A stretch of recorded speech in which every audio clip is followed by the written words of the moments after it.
Hello, and welcome to the very first episode of I Wanna Eat. Today, we're going to be making miso caramel. Miso caramel is similar to salted caramel, but uses miso instead of salt. Miso is a Japanese condiment made of soybeans, which adds umami to the caramel, and brings it to a whole nother level. So, without further ado, let's start.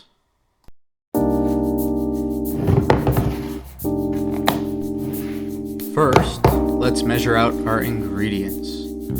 We're going to start with 1 1/4 cup of white sugar. That's about 250 grams.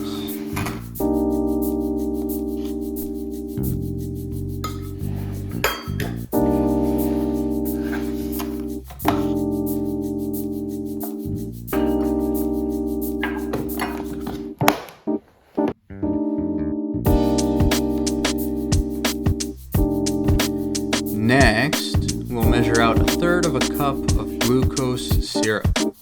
The reason we're adding this syrup is because it helps keep the caramel liquid while cooking and stops it from crystallizing. Many recipes specify glucose syrup for this purpose, but corn syrup works just as well if that's easier to find.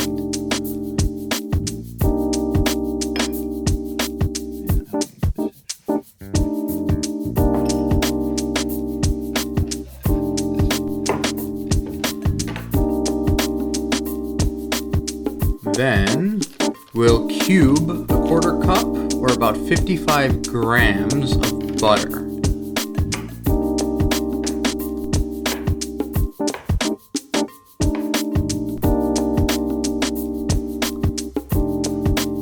Then we'll set it aside for later. Next, we want 1 cup, or about 250 milliliters of heavy whipping cream. Lastly, we'll measure out 2 tablespoons, about 35 grams of miso. You should be able to find miso in any grocery store with a decent Asian section, but I'll put an Amazon link to the exact miso I'm using in the description. Also, miso is pretty sticky, so you may want to use 2 spoons. Now, we've got all our ingredients measured out and ready, so let's start cooking our caramel. First, we'll add our sugar and glucose syrup to a pan, preferably one with a thick bottom, and turn it to medium-high. While the syrup begins to heat up and bubble, we're going to warm up our heavy cream in a pan. We want the cream to get hot so it mixes with our caramel, but we don't want to boil it.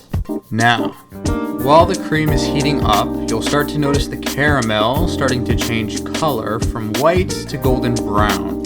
As the caramel starts to darken, you'll want to keep stirring to avoid any burning.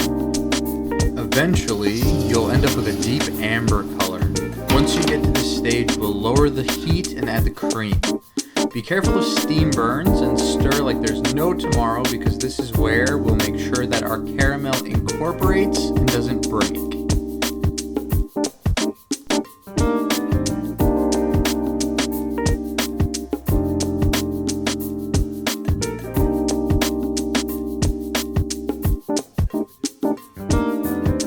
Just keep stirring and don't give up.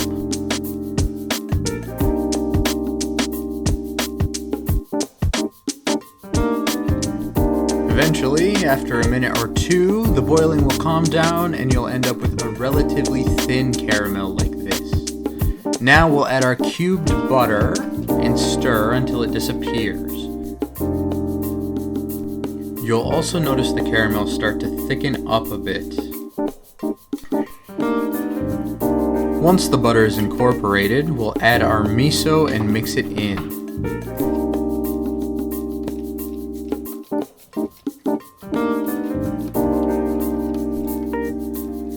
Make sure to break up any big lumps of miso, and then use a whisk to smooth it out.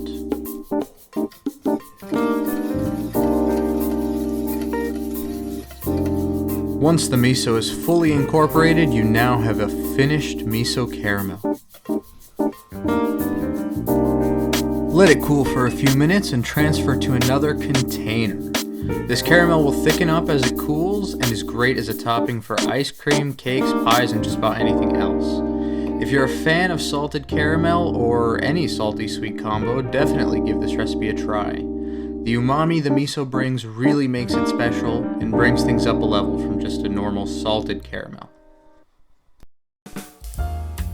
Hey guys, this is our first episode and we plan on making many more weekly. So if you enjoyed this video and want to stay tuned, please consider leaving a like and subscribing and comment what recipes you'd like to see next. Thank you.